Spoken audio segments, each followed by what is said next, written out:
Monnery, depuis plus de 70 ans, vit au rythme de son circuit. L'anneau de vitesse, l'autodrome, qui vit dans le passé tant de records automobiles, accueille maintenant le Grand Prix de l'Âge d'Or l'an 20 qu'organise la ZAV. L'édition 90 comportait 15 courses, 400 engagés, les Lotus en vedette et un extraordinaire plateau de super sports cars. Des milliers de spectateurs se sont pressés pour voir tourner les prestigieuses McLaren Can-Am. L'Âge d'Or l'an 20, une épreuve qui rassemble dans la même passion la grande foule des promeneurs curieux, les spectateurs attentifs et le petit monde des spécialistes. Dans le parc concurrent, l'amateur isolé côtoie de véritables armadas. Tous les pilotes recherchent la voiture la mieux réglée, certains d'entre eux font de la mécanique et les autres ont des mécaniciens.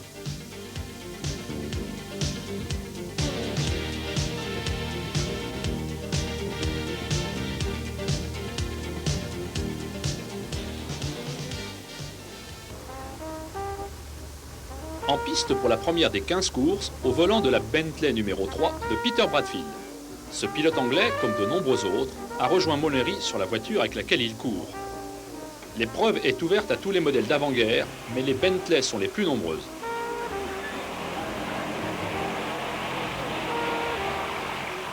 Les Bentley sont aussi les plus rapides, comme celle de Tim Lewin, numéro 12, qui a pris le large en luttant contre une tenue de route difficile. La numéro 8, c'est un monstre.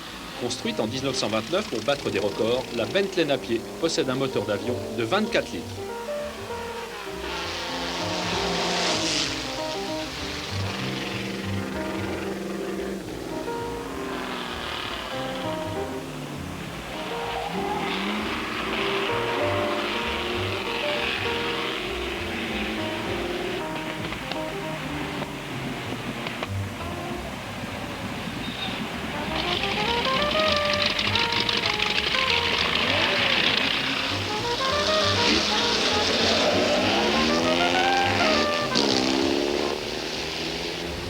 Les Bentley sont très lourdes, plus de 2 tonnes. La direction est dure et négocier les chicanes n'est pas une mince affaire.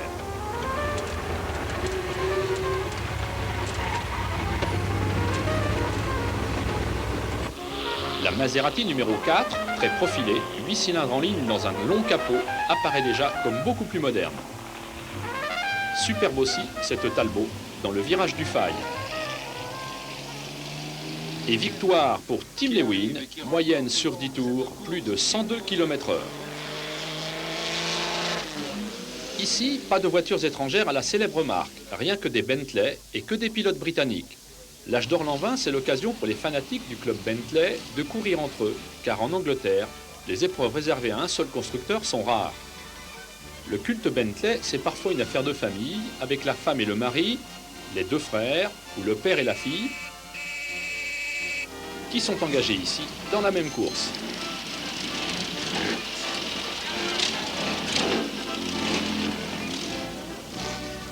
Aux premières places sur la grille de départ, Tim Lewin, vainqueur du plateau avant-guerre, et Peter Morley sur la Napier. Départ canon pour Tim Lewin, suivi par la Napier. Les Bentley de compétition, comme cette numéro 12, ont bien évidemment pris le dessus sur les modèles de tourisme plus lourds qui dépassent les 2 tonnes.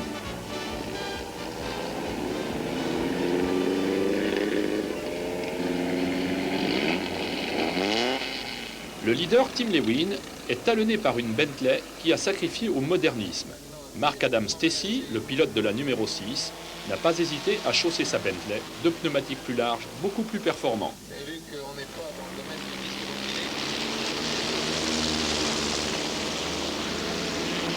Avec sa tenue de route améliorée, Mark Adam Stacey a pris l'avantage sur Tim Lewin. La différence de trajectoire au virage des 2 ponts se passe de commentaires. Les Bentley étaient construites par différents carrossiers sur la base d'un même châssis et du même type de moteur, et aucune ne se ressemblait.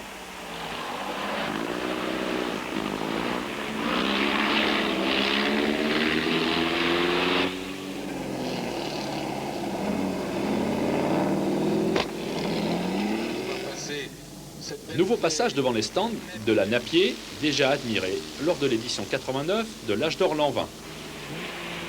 Joli passage groupé des Bentley modèle compétition, dont celle du vainqueur, la numéro 6, de Mark Adam Stacey. Les Bentley, c'est la classe, vue de l'intérieur et de l'extérieur. Premier, Mark Adam Stacy, second, Tim Lewin et troisième, la Napier, qui consomme plus de 150 litres d'essence au 100 km. Avant de rejoindre l'Angleterre, un tour d'honneur bien mérité pour les Bentley. Honneur au bicylindre à plat refroidi par air et barre de torsion pour les soupapes. Dans cette course, toutes les monomilles sont en effet animées par le célèbre moteur Panhard. Elles sont accompagnées des MEP à moteur Citroën et de la Bora propulsée par un moteur Volkswagen. Conçues au début des années 50, les monomilles, monoplace à traction avant, 850 cm3, 50 chevaux, avaient deux atouts, leur légèreté et leur tenue de route. La première sortie des monomilles, en 1954, fut une sortie victorieuse à Montlhéry. Au volant, Joe Schlesser, qui allait devenir pilote de F1.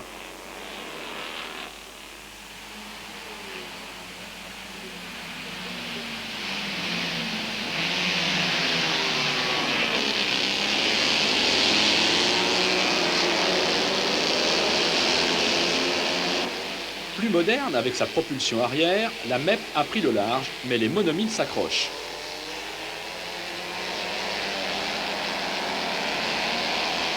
Alain Gavsky, monomille numéro 1, meilleur temps aux essais, ne peut rien contre les chevaux supplémentaires de la MEP qui s'imposent à chaque sortie de courbe.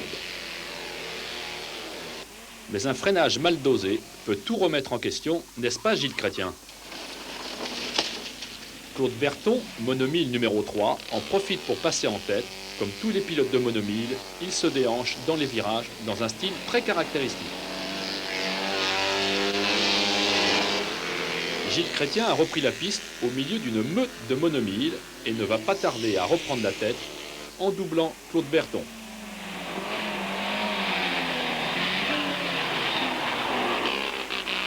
La MEP l'emporte devant les monomilles de Claude Berton et Régis Mercadier. À plus de 106 km/h de moyenne, les deux vainqueurs sur leur petit bolide ont tourné aussi vite qu'une Jaguar de série.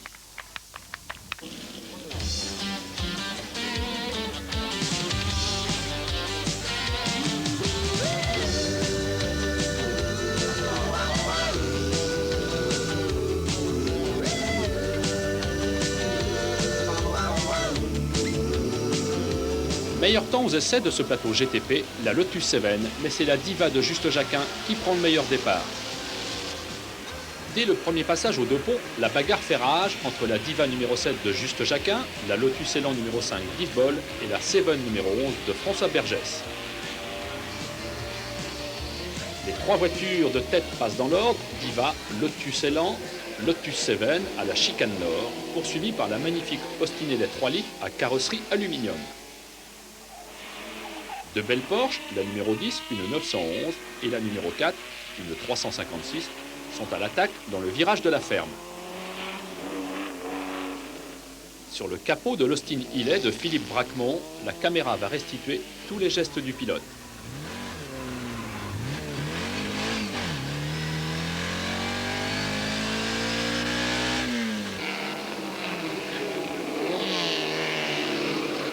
François Bergès, Lotus Seven, est passé second et talonne Juste Jacquin sur sa Diva.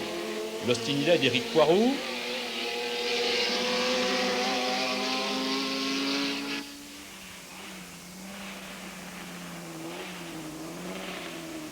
La MGA de Franck Duval.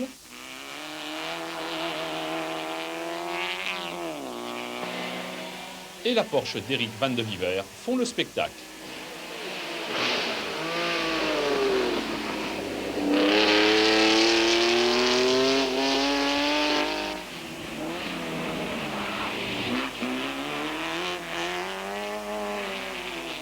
François Bergès, premier sur sa Lotus Seven, Juste Jacquin, second sur sa Diva, et Yves Boll, troisième sur sa Lotus Elan. Les positions ont changé en tête. Le cinéaste Juste Jacquin, après avoir goûté à la Coupe Renault 5, est un inconditionnel des courses de VOC. Depuis plusieurs années, il court sur sa Diva animée par un Ford Cosworth 1600. Tradition respectée pour cette Austin Elet qui chauffe sans dommage, tandis que la bagarre entre Juste Jacquin, Diva numéro 7 et Yves Boll, Lotus Elan 51 s'intensifie avec des freinages limites.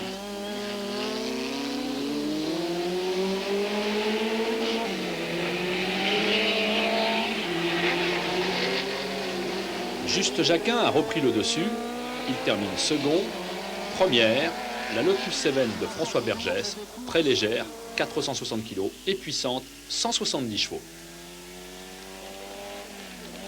J'ai raté mon départ et puis ils sont bien partis devant. Et bon, comme j'ai vu quand même que ça marchait, je me suis pas trop pressé pour les doubler, pour être à coup sûr, quoi. Belle bagarre parce que propre, on s'est doublé, on ne s'est pas fermé les portes, les voitures étaient à peu près à égalité. C'était formidable, le freinage était très dur, la voiture fumait à l'intérieur. Formidable, merci.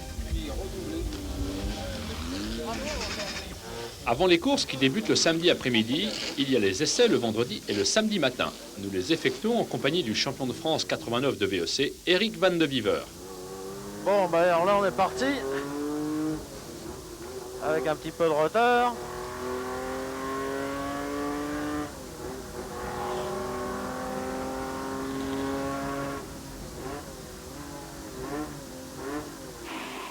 Le temps réalisé lors des essais détermine la place sur la grille de départ.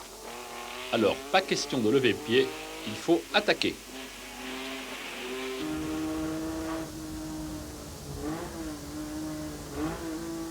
Debout sur les freins. Je rentre 4 rapports, je pense à 11 secondes. Enfin, j'essaye de le prendre, je peux vous assurer que c'est pas évident.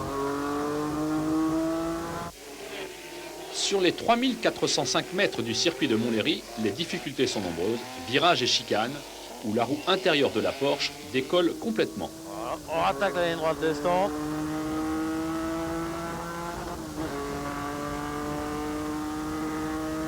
Alors c'est dommage, je suis déjà à fond de 5, vous allez entendre. C'est la ratatouille, voilà, je suis obligé de lever le pied. Alors, pour la course de demain, il faudra que j'enlève le rupteur. Gros freinage au de la ferme. Pas question de perdre les chevaux qui sont en haut. Ouh là là. Eric supprimera le limitateur de régime au risque d'abîmer son moteur. C'est aussi cela la passion de courir. Tous les pilotes de VEC, c'est tous défendus, enfin les trois quarts. Bon, il y en a qui vont là-bas pour se promener, mais les trois quarts, ils veulent gagner. Et comme toutes les compétitions, ben, on gagne avec nos moyens. On a des voitures peut-être qui font des chronos moins bien que des R5 turbo en slick, mais on a moins de freins, on n'a pas les mêmes performances. Puis c'est des voitures qui ont 25 ans. Mais il faut être fou pour retourner là-dessus. L'amour de la mécanique peut vous prendre très jeune. À l'âge de 9 ans, j'ai démonté mon premier moteur. Ensuite, toujours, j'ai fait des études avec des rapports à de la mécanique, bac E, des études BTS en aéronautique. Et je travaille dans l'aéronautique actuellement. Et j'applique toutes mes connaissances aéronautiques, je les applique dans l'automobile. Direction Montlhéry avec Eric Van de Viver pour une nouvelle course au volant de sa Lotus.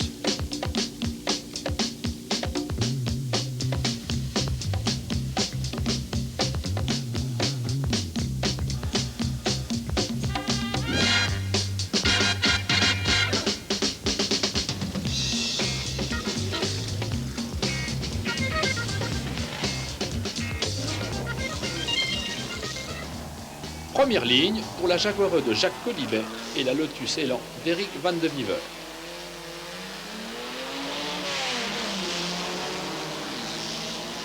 La Jaguar E, plus puissante, a imposé son long capot devant la Lotus Elan. Premier freinage aux deux ponts et la lutte est déjà féroce entre les deux pilotes.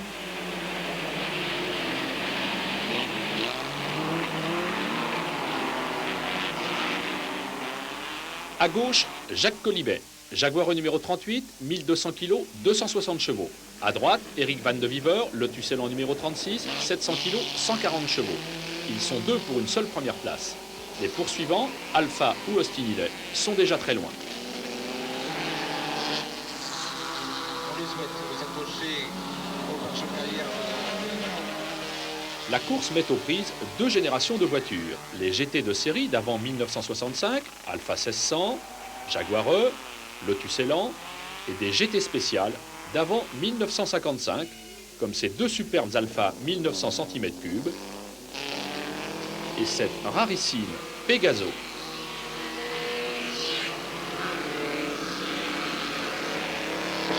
Lancée à la poursuite des trois Alpha 1600, la très belle Lancia Aurelia.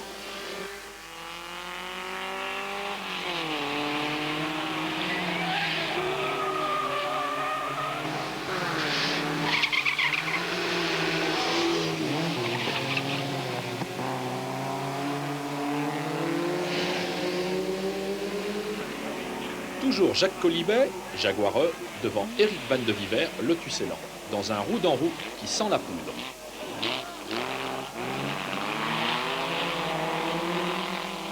Plus lourde, la jaguareux a des distances de freinage plus longues et la Lotus Élan se tient dans son sillage.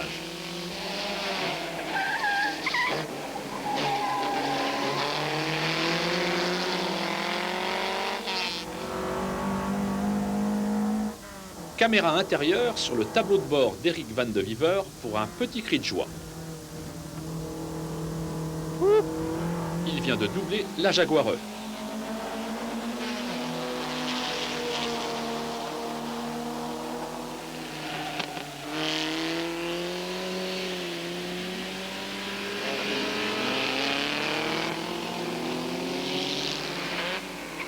Au passage d'Éric Van de Viver, le leader dans la chicane, l'Alpha numéro 40 de Patrick Fabulet nous offre une trajectoire peu orthodoxe.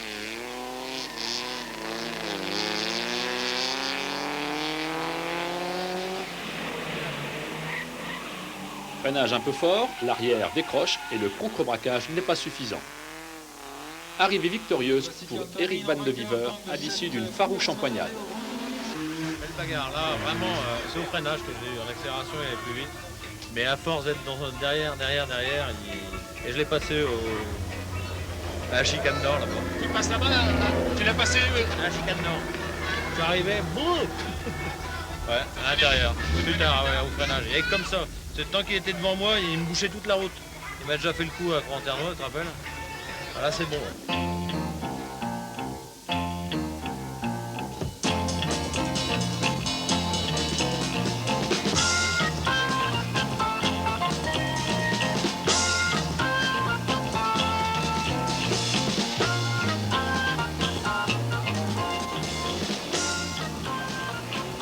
Alpine, Lotus Elite, René Bonnet, MG, tous ces noms qui marquèrent les épreuves de grand tourisme de la décennie 1960 se retrouvent en 1990 dans une course qui promet d'être animée.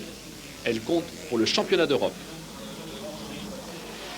Première ligne pour l'Alpine bleue de Claude Morel et la Lotus Elite de l'Allemand Manfred Bode. Dans sa Ginetta, animée par un moteur de 1300, le Britannique Jeremy Welch rage d'un départ raté. La Lotus Elite, emmenée par son 1300 cm3, passe en tête devant l'Alpine.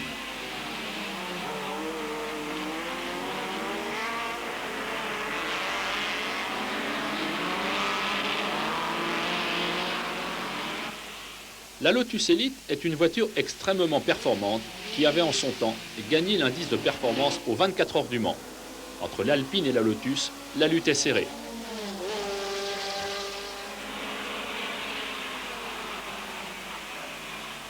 Claude Morel, sur son Alpine bleue, impose la puissance de son moteur, mais à l'arrivée, après vérification des contrôleurs techniques, sa motorisation sera refusée.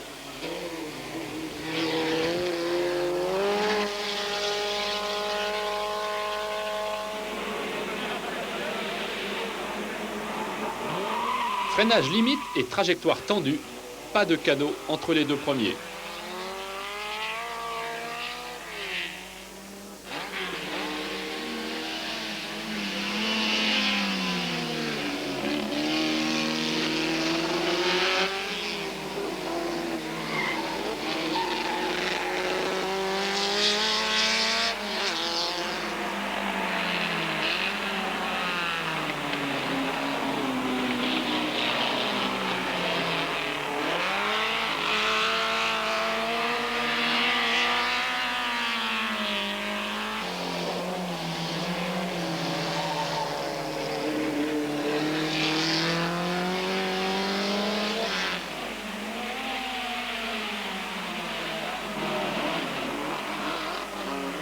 Jet René Bonnet, Panhard X87, Alpine Berlinette, les marques françaises font face à la coalition italo-britannique emmenée par les Alfa et les Austin Healey.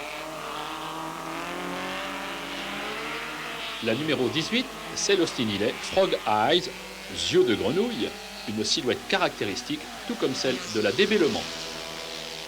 Dérapage vue extérieur puis intérieur pour la Ginetta numéro 11, pilotée par Jeremy Welch, 3e.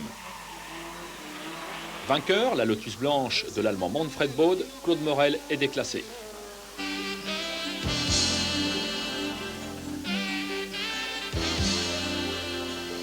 L'Âge d'Or Lanvin débute le vendredi et dure 3 journées. Les vrais amateurs campent à Montlhéry pour être sur place dès l'aube du grand jour le dimanche. Ils sont rejoints par la grande foule qui monte en rang serré vers l'autodrome.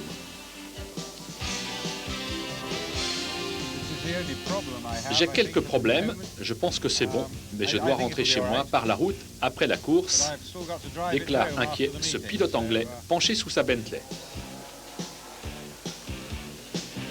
Entre les essais et les courses, il faut vérifier, réparer ou tout simplement préparer.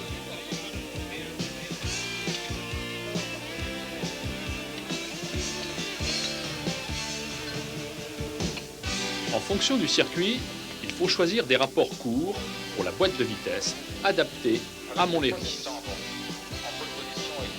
Dans le camp des Mini Cooper, les capots sont levés pour les ultimes mises au point.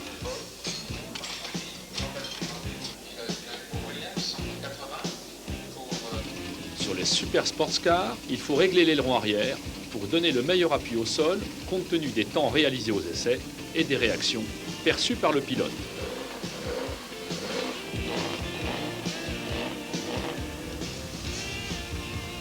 Le moteur prend bien les tours, alors tout est prêt.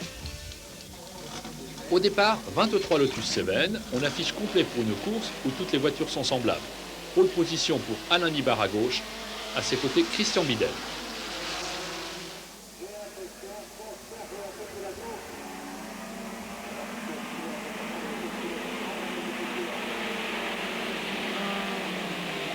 Premier passage aux deux ponts, en tête Alain Nibard.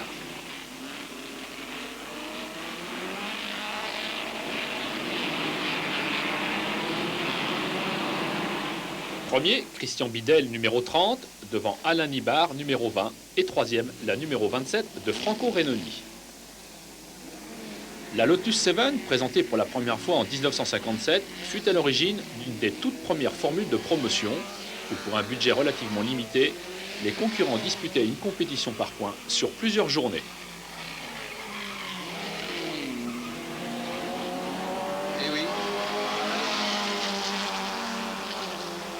Franco Renoni fait un tout droit et la lutte entre les deux premiers, Christian Bidel et Alain Nibard, s'intensifie.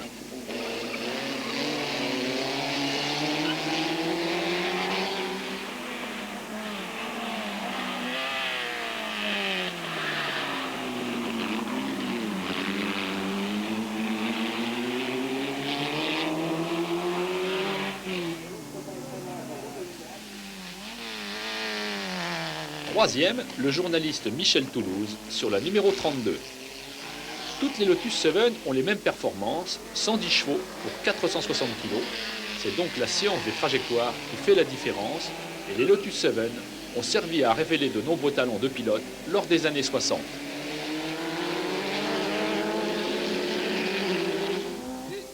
La Lotus numéro 20 d'Alain Nibard, second de l'épreuve derrière Christian Bidel, c'est celle sur laquelle Henri Pescarolo se lança dans le sport automobile.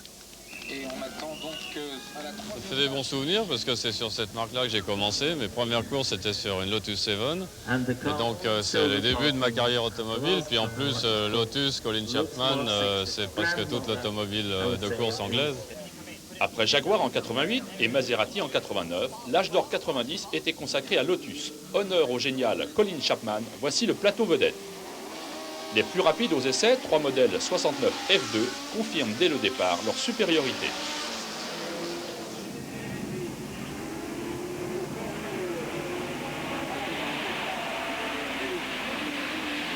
Les Lotus F2 qui passent ici en tête aux deux ponts disposent d'un 1600 cm3 développant 220 chevaux au service d'un châssis assurant une tenue de route étonnante. Colin Chapman traquait les kilos superflus avec une ténacité permanente. Ces autos se devaient d'être les plus performantes. Il arrivait que certaines de ces F2 viennent compléter les plateaux de F1 et elles étaient loin d'être surpassées sur les circuits sinueux. Derrière les monoplaces, c'est la Lotus Type 23B de Marcel Ayoz, numéro 17, qui emmène le peloton, doublant ici la modèle 10. Il revient ici avec la Lotus 23 et il va aussi voir avant. C'est vrai que j'étais...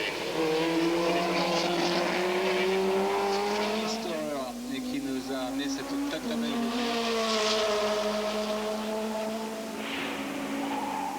C'est sur ce Type 16, une des premières monoplaces à propulsion arrière, que Jean-Pierre Josso avait gagné en 1964 le vol en Shell. C'est aussi celle des tout débuts en compétition de Jim Clark.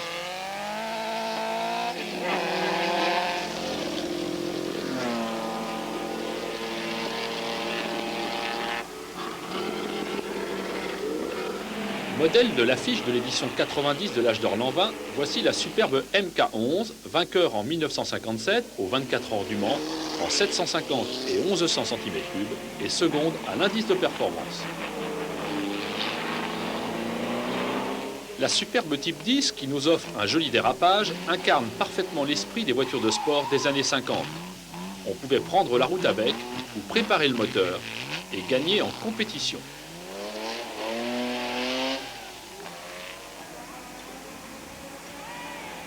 La plus ancienne des Lotus, cette MK6 grise, ancêtre des Lotus 7, n'a pas laissé insensible Henri Racamier. Et je dois dire que cette course avec ces voitures qui ont un certain âge est absolument fascinante. Superbe.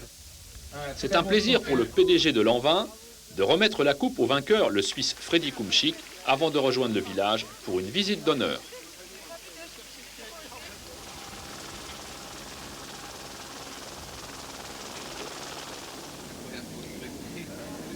Au milieu des voitures en place sur la grille, la caméra installée dans la HWM Jaguar numéro 2 de Hans Beukers restitue le temps fort du départ.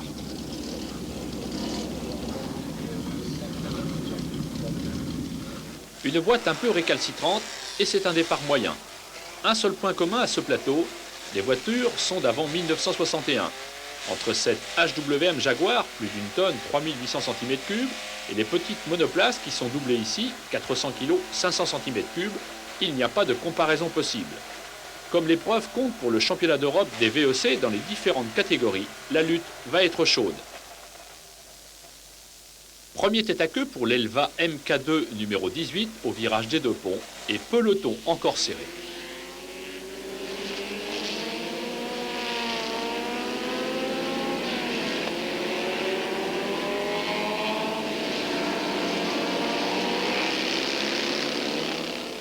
La Cooper numéro 34, avec son moteur Coventry Climax de 1600 cm3, est la plus rapide.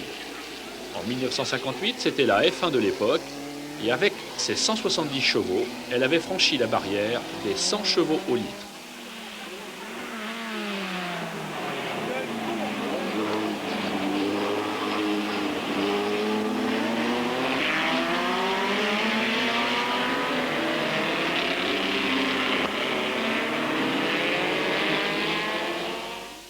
Seconde position pour la Lister Jaguar numéro 39. En parallèle à l'écurie officielle, Lister construisait ses propres modèles en utilisant le moteur Jaguar 3,8 litres. Ici, la voiture donne environ 290 chevaux.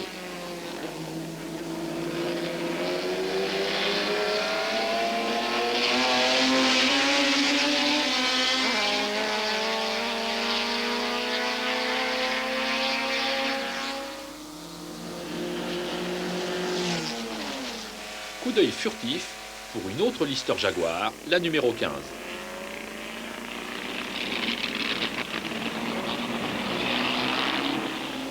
La numéro 33, une magnifique Aston Martin, le modèle DB3S qui avait remporté en 1953 le Tourist Trophy. Étonnante et révolutionnaire pour l'époque, cette très ancienne Tatra tchèque avec un V8 refroidi par air monté à l'arrière. Victoire sans histoire pour Stefan Griswold.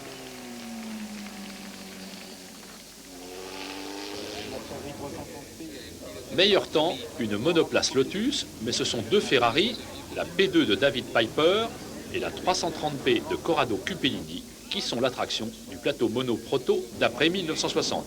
À leur côté, la Lotus 23 d'André Bailly. La course compte pour le championnat d'Europe, ambiance de lutte assurée.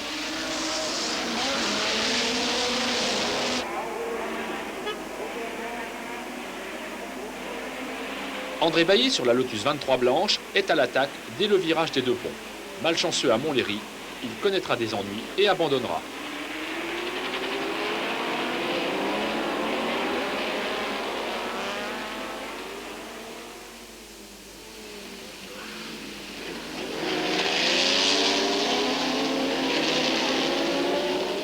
La Ferrari numéro 1 de David Piper mène la ronde devant la monoplace de Freddy Kumschik. Avec son V12 de 4400 cm3, la Ferrari est la plus puissante de tout le plateau. Cette voiture a toujours appartenu à son actuel pilote. C'est avec ce modèle P2 qu'en 1965 et 1966, Ferrari connut des heures de gloire, avec entre autres une victoire ici à Montlhéry, aux 1000 km de Paris. Derrière la Ferrari, c'est Laurent Dutoya qui s'est glissé en seconde position sur son Elva numéro 22 à moteur BM.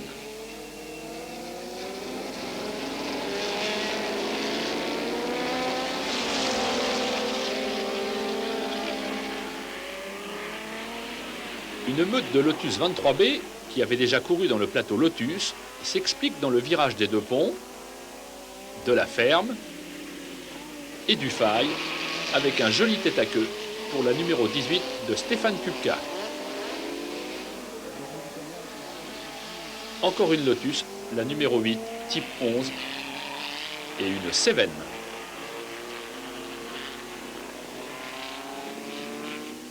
Quatrième place pour Corrado Cupellini, Ferrari numéro 3, qui pilote cette superbe 330P, un V12 de 4 litres. Le chiffre 330 représente la cylindrée unitaire. C'est ce modèle qui avait remporté en 1964 les 24 heures du Mans et les 1000 km du Nürburgring.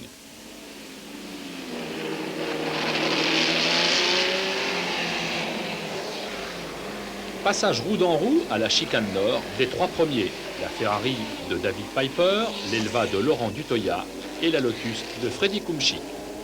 La rarissime Ferrari P2 qui disparaît vaut plusieurs milliards de centimes. 220 000. 220 000. Toutes les voitures de collection ne coûtent pas une telle fortune. La vente aux enchères, organisée pendant l'âge d'or, le prouve. Les prix des véhicules historiques, comme cette DB qui disputa les 24 heures du Mans, restent accessibles. Charles Deutsch, René Bonnet, Amédée Gordini, des artisans de génie qui surent maintenir la présence française sur les circuits.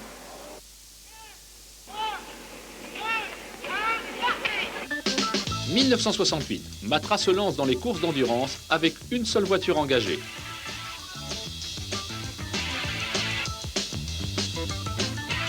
La numéro 24, pilotée par Henri Pescarolo, échouera à quelques heures seulement d'une arrivée victorieuse. Les Alpine Renault réalisent le doublé indice énergétique, indice de performance. 1969, Alpine Renault et Matra sont venus en force. Pour une des dernières fois, départ triplement en courant. Et pourtant, Jackie X avait déclaré avant le départ « Rien ne sert de courir, il faut tenir 24 heures ». Le pilote belge part en marchant et gagnera les 24 heures du Mans au volant d'une Ford GT40. Les 4 Matra font belle impression et Alpine, une nouvelle fois, empoche une victoire d'indice. 1972, Matra est à nouveau là. Et le V12 chante sous la pluie. Pour certains, c'est le plus joli son jamais émis par un moteur. La Matra numéro 15, Pescarolo Graham Hill, obtient une victoire attendue depuis 23 ans. C'était il y a 18 ans, aujourd'hui Montlhéry. Derrière la Lotus Esprit, la Pescar, qui va ouvrir le circuit, les pilotes se rangent selon un rituel précis. 30 secondes, la Pescar, drapeau vert, et vous partez pour un tour en formation. À l'issue du tour en formation, vous revenez, vous reprenez vos places sur la grille. Feu rouge, 4 à 7 secondes après, feu vert, et c'est parti. 9 Lotus Elan aux 9 premières places. La victoire dans cette course, qui compte pour le championnat d'Europe, ne peut échapper au Lotus. Premier passage au virage des 2 ponts, Plignoise, Lotus numéro 83, Yves Géniès numéro 73 et Philippe Harper numéro 71.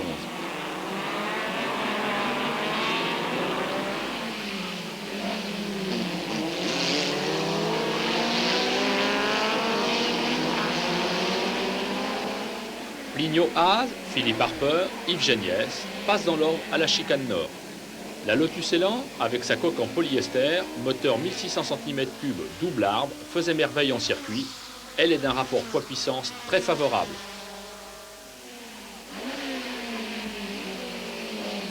La grande rivale des élans, c'est l'Alfa Romeo TZ, T comme Tubolard, Z comme Zagato le carrossier. Avec 100 kg de plus et 20 chevaux de moins que la Lotus, les Alpha étaient surtout reines en rallye.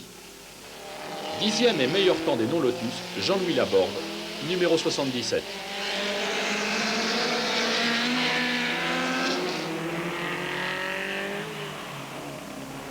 La MGB numéro 66, ainsi que les Porsche, sont surclassés par la terrible efficacité de la Lotus Elan.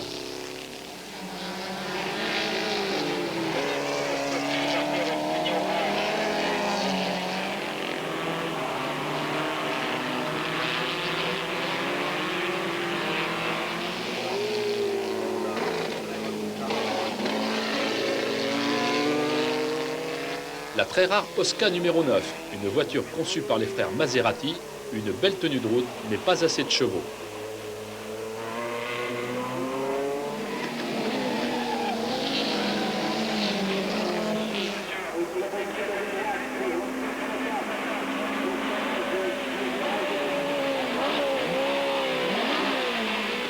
Philippe Harper, numéro 71, attaque et cherche à prendre le meilleur sur Plinio Haas, numéro 83. C'est fait, la Lotus bleue est en tête. Yves Géniès, qui s'est fait une petite frayeur, terminera 5e, laissant la 3e place au Suisse Heiner Reuti, second Plinio Haas, numéro 83, et victoire pour Philippe Harper.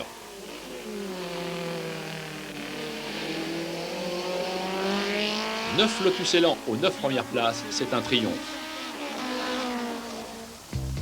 35 000 spectateurs se sont déplacés à Montlhéry. L'Âge d'Or l'an 20, c'est la 3e épreuve automobile, derrière les 24 heures du Mans et le Grand Prix de France de F1. Encore un plateau qui promet des émotions, la course compte pour le championnat d'Europe. Les plus belles voitures de grand tourisme spécial, Ferrari 250, elles sont 5, AC Cobra, Jaguar E et Mustang vont se battre pendant 12 tours.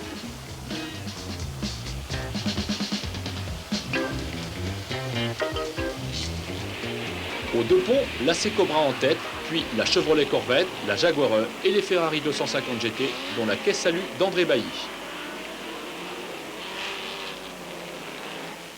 AC Cobra, Chevrolet, Jaguar E, Ferrari 250 GT, dont celle de Lindsay Jones, la numéro 42, avec pare-soleil jaune, où se trouve placée notre caméra intérieure.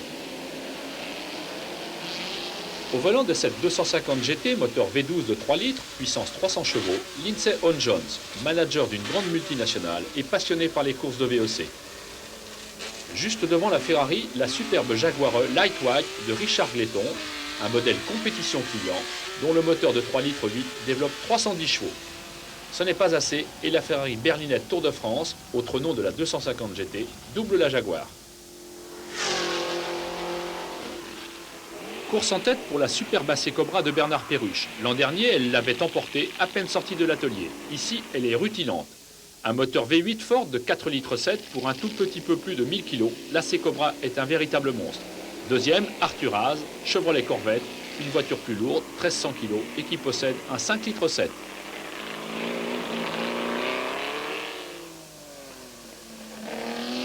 Piloter une Ferrari 250 GT, c'est la certitude de sensations rares.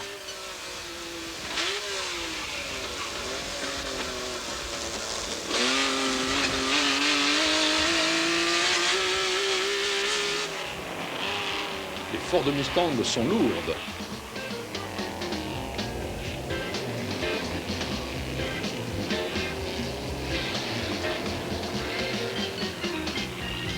Derrière la Jaguar Lightweight, une Austin Hillet 3 litres et une Ferrari 250 GT. Encore une Jaguar Type E. Et ici, une autre Jaguar, une XK 140. Passage de la chicane nord par Lindsay Jones, le V12 émet un chant superbe lorsque le pilote rétrograde.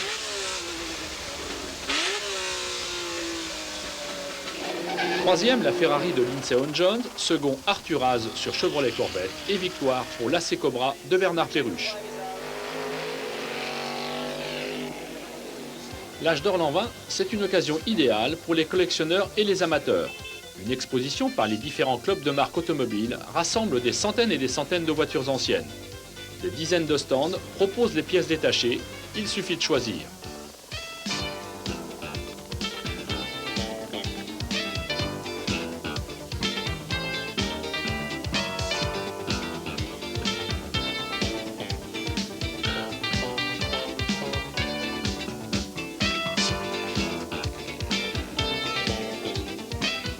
Pour pouvoir rêver, il suffit parfois d'acheter seulement un écusson, un parapluie ou un simple modèle réduit.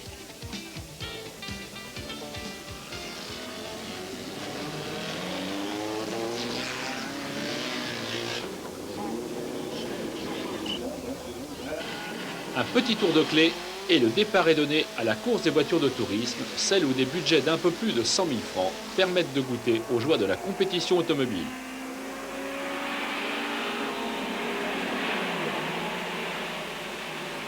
Cooper, BMW, Mustang, les positions sont très serrées au premier passage des deux ponts.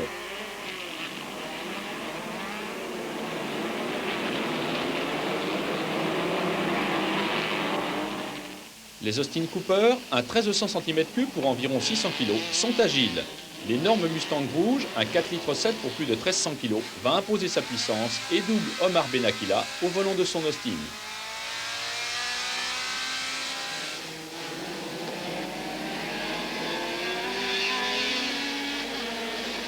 La Cooper numéro 1 de Christian Million mène devant la BMW 1800 de Didier Guéza numéro 5.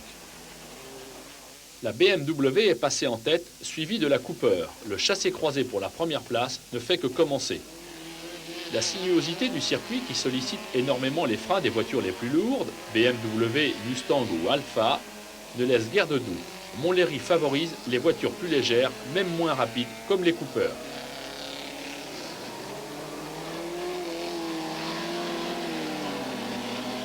Les Alphas sont très loin et se livrent à un duel très serré.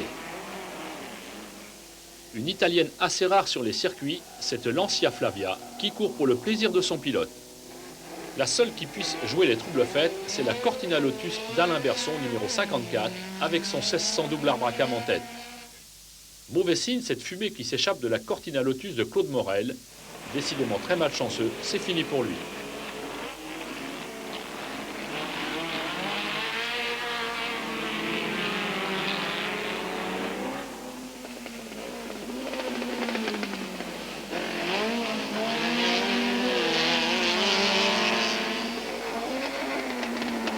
Passage très serré pour les trois premiers dans la chicane où les petites Cooper harcèlent la BMW.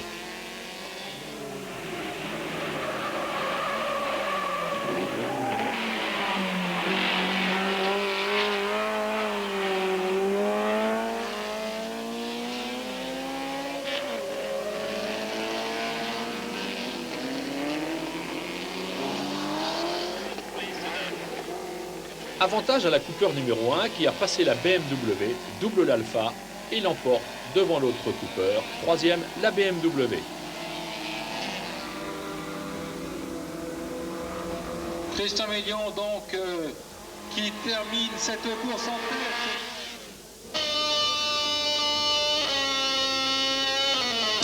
Formule 3 et Formule France se retrouvent pour cette course où le niveau de préparation et de finition de l'ensemble des voitures est remarquable. Elles ont plus de 25 ans, mais pas une éraflure. Gérard Gaman Brabham, Gilles Bouillet Lotus et Michel Mallier, caméra embarquée sur sa Techno, sont aux premières places.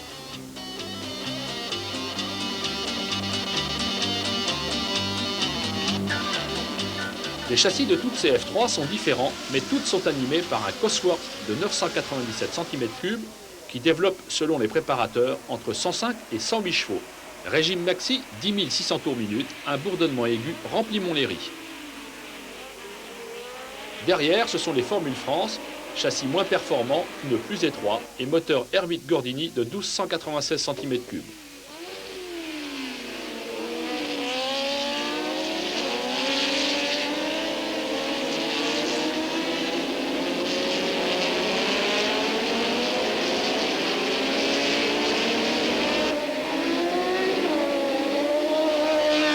Gérard Gaman, Brabham numéro 1, est en tête. Derrière, entre Michel Mallier, Techno numéro 5, et Patrice Jamin, Marche numéro 10, la lutte est très serrée. Les trajectoires des deux pilotes se chevauchent et la roue arrière gauche de la Marche monte sur la roue avant droite de la Techno. C'était au ralenti, la même scène vue de la caméra embarquée. Plus de peur que de mal pour Michel Mallier, qui pilote la voiture de Jean-Pierre Josso, dont il fut le mécanicien. Joli travers et belle frayeur pour la numéro 9 de Philippe Auvray.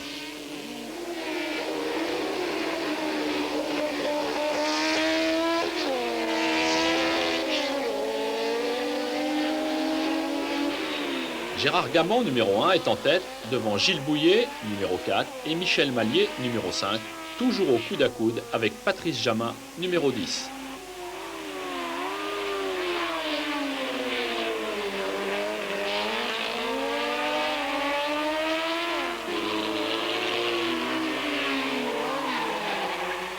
Joli travers pour Nick Vasselet.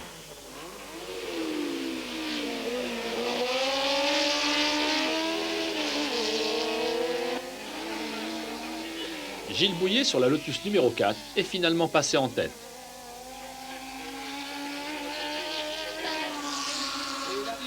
Au terme d'un duel très serré, Gilles Bouillet Lotus l'emporte de 5 secondes devant Gérard Gaman Brabham et Michel Mallier 3e sur sa Techno qui commande sa course. Déçu parce que l'année dernière, j'étais parti en dernière ligne, j'avais gagné. Cette année, je pars en deuxième ligne, je fais 3, c'est dommage, mais belle course quand même. On a beaucoup travaillé et c'est super, mais bravo aux deux premiers. Il faut rester quand même humble, hein. C'est des courses de vétérans, hein. C'est des courses de petits vieux quoi quand même. Ça va vite quand même, hein. Bah ça va vite, oui, parce que c'est la nostalgie et c'est ce qu'on n'a pas connu en tant que pilote quand on travaillait comme mécanicien pour les autres, quoi. C'est la revanche. Le dernier plateau de l'édition 90 de l'Âge d'Or Lanvin est somptueux. C'est la rencontre de deux mondes, d'un côté les voitures qui disputaient les épreuves Can-Am, typiquement américaines, et de l'autre des prototypes européens. Jamais Montlhéry n'avait connu un tel rassemblement. Parmi les engagés, une femme, Hélène Bashford, une performance remarquable compte tenu de la brutalité des autos et du circuit. Le revêtement de l'anneau de vitesse a d'ailleurs posé des problèmes à ces voitures dont la garde au sol est minime.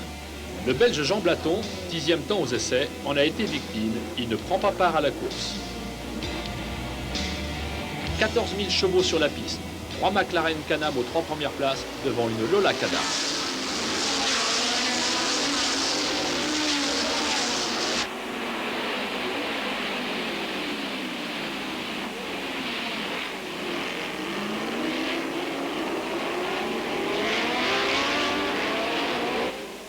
David Franklin, numéro 21, Soham Slangton, numéro 19, John Whitmore, numéro 4, passent dans l'ordre du classement des essais.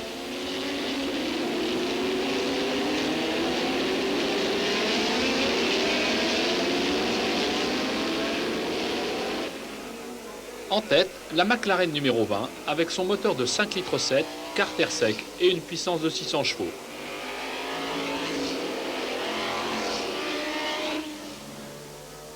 Deuxième, la McLaren numéro 19, avec son moteur de 5,7 litres. Et troisième, la numéro 4, moteur de 7 litres. Les Lola T70 et Chevron B16, avec leur moteur de 2 litres, développant 260 chevaux, sont impuissantes. La Lola numéro 60, vue de haut, sur l'anneau de vitesse. 4e temps aux essais, la Lola Can-Am numéro 9 a connu des ennuis. Elle est poursuivie par une Chevron B16 qui va la doubler.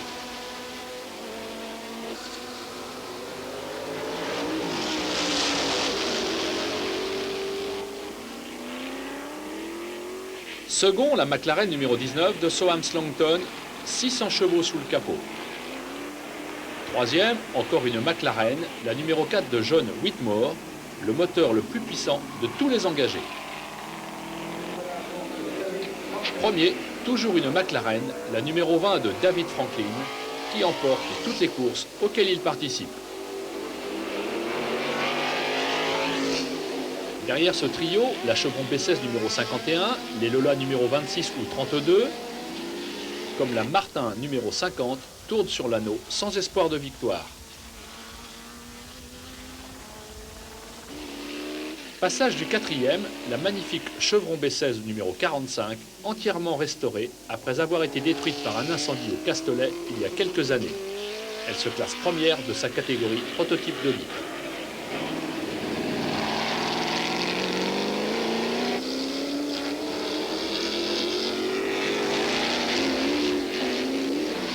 Sur sa McLaren numéro 20, DeWitt Franklin possède une marge de supériorité évidente. Lors des essais, il a d'ailleurs établi un nouveau record du Tour, 150 km/h, 497 de moyenne, sur un circuit de 3405 mètres, comptant très peu de lignes droites. Il l'emporte devant deux autres McLaren. Le dernier drapeau à damier de l'Âge d'Or Lanvin 1990 vient de s'abaisser sur cette magnifique course des légendaires Can-Am. Bravo à tous les pilotes et à l'année prochaine avec la ZAV pour un nouvel Âge d'Or.